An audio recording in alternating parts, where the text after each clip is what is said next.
শিক্ষার্থীরা, তোমরা যারা আমার ক্লাস পছন্দ করো তোমাদের প্রতি ছোট্ট একটি অনুরোধ। বেলাল হোসেন নামে আমার এই নতুন চ্যানেলটি তোমরা সাবস্ক্রাইব করে রাখবে। এই ভিডিওর ডিসক্রিপশন এবং কমেন্টে আমার নতুন চ্যানেলের লিংক দেওয়া থাকবে। দেখো, এই অনুশীলনীটি রয়েছে তোমাদের মূল বইয়ের 123 নম্বর পৃষ্ঠায়। সেখানে বলা হয়েছে মিল শব্দ খুঁজি।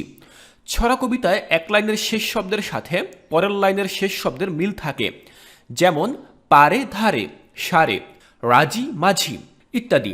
তোমরাও এভাবে মিল শব্দ তৈরি করতে পারো। নিচে কিছু শব্দ দেওয়া হলো, এগুলোর এক বা একাধিক মিল শব্দ লেখো।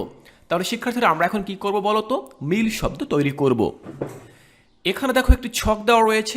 এই ছকের মধ্যে আমাদেরকে বেশ কিছু শব্দ দেওয়া রয়েছে। যেমন 1 নম্বরে বলা হয়েছে ছেলে, 2 নম্বরে বলা হয়েছে মেয়ে, 3 নম্বরে বলা হয়েছে ঘর। তো এরকম এখানে 12টা শব্দ দেওয়া রয়েছে। প্রত্যেকটা শব্দেরই আমরা মিল শব্দ তৈরি করব। যেমন দেখো, ছেলে দেওয়া রয়েছে। এই ছেলে শব্দটি দিয়ে আমরা কি মিল শব্দ তৈরি করতে পারি বলো তো?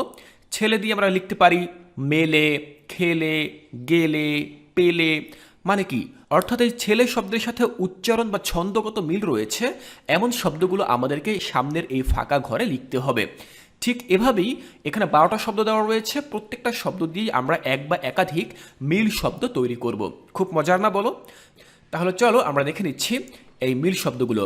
প্রথমে বলা হয়েছে 1 নম্বরে ছেলে। ছেলের সাথে আমরা কি কি মিল শব্দ তৈরি করতে পারি?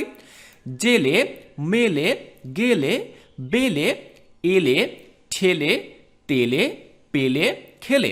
দেখো, আমরা কিন্তু এখানে বেশ কিছু মিল শব্দ তৈরি করলাম ছেলে শব্দটি দিয়ে। এখন এই মিল শব্দগুলো তৈরি করার ক্ষেত্রে তোমাদেরকে অবশ্যই একটা বিষয় খেয়াল রাখতে হবে।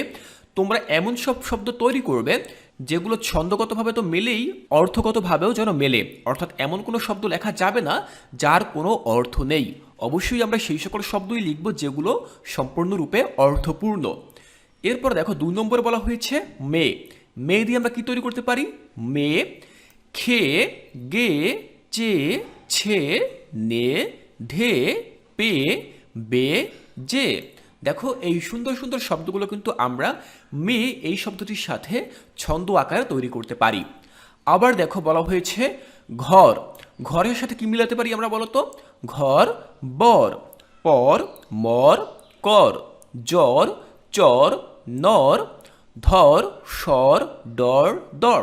দেখো, প্রত্যেকটা শব্দই কিন্তু উচ্চারণগতভাবেও মেলে, আবার প্রত্যেকটা শব্দের কিন্তু আলাদা আলাদা অর্থ রয়েছে। যেমন আমরা যদি অর্থের দিক বিবেচনা করি তাহলে আমরা দেখো এখানে বলতে পারি বর। বর শব্দের অর্থ কি? জামাই। পর। পর শব্দের অর্থ কি? অর্থাৎ যে আমাদের পর। মর শব্দের অর্থ কি? মৃত্যুবরণ করা। কর এটা কি? কোনো কিছু করা। জ্বর এটা কি? এক ধরনের রোগ। আবার কি?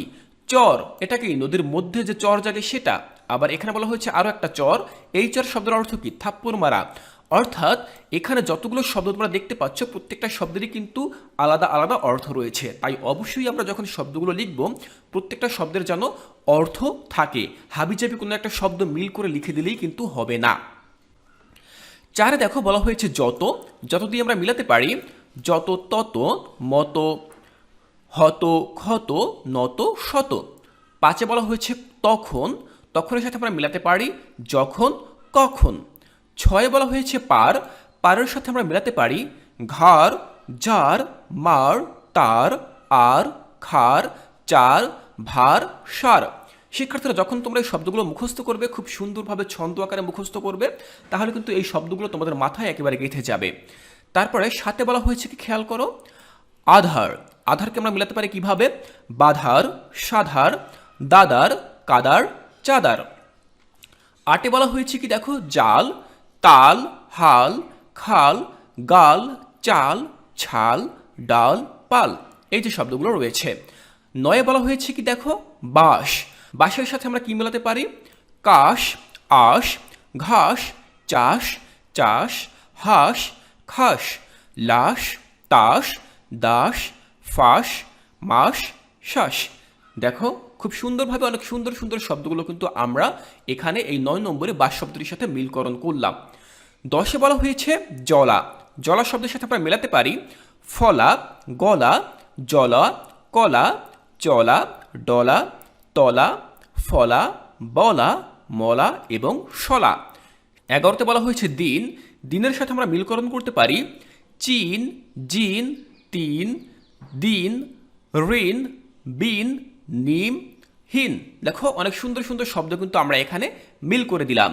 12তে বলা হয়েছে আসে, আশের সাথে আমরা মিলাতে পারি পাশে, মাসে, ঘাসে, কাশে, ফাঁসে এবং চাষে।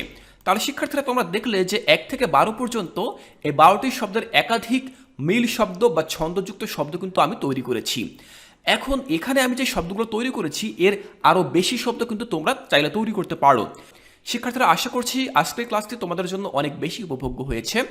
আজকের ক্লাসে আমি চেষ্টা করেছি তোমাদের সাথে মিল শব্দ খুঁজি এই অনুশীলনীটি সম্পূর্ণ উত্তর সহ দেখাতে। শিক্ষার্থীরা এই অনুশীলনের মধ্য দিয়ে আমাদের ষষ্ঠ অধ্যায়ের প্রথম পরিচ্ছেদের যে প্রথম কবিতাটি রয়েছে অর্থাৎ মাঝি কবিতা, এটি কিন্তু আমাদের শেষ হয়ে গেল। এর পরের কবিতা আমরা আগামী ক্লাসে আলোচনা করব, যেটি হচ্ছে কবিতা 2, এবং এই কবিতা 2-এ কিন্তু আমরা বন্দে আলী মিয়ার লেখা খুব সুন্দর একটি কবিতা ময়নামতির চর, এই কবিতাটি নিয়ে আলোচনা করব। শিক্ষার্থীরা সেই কবিতাটিও কিন্তু আমি তোমাদেরকে খুব সুন্দরভাবে বুঝিয়ে দেওয়ার চেষ্টা করব। তাই সেই ক্লাসটি দেখার আমন্ত্রণ জানিয়ে আজকের ক্লাসটি এখানেই শেষ করছি।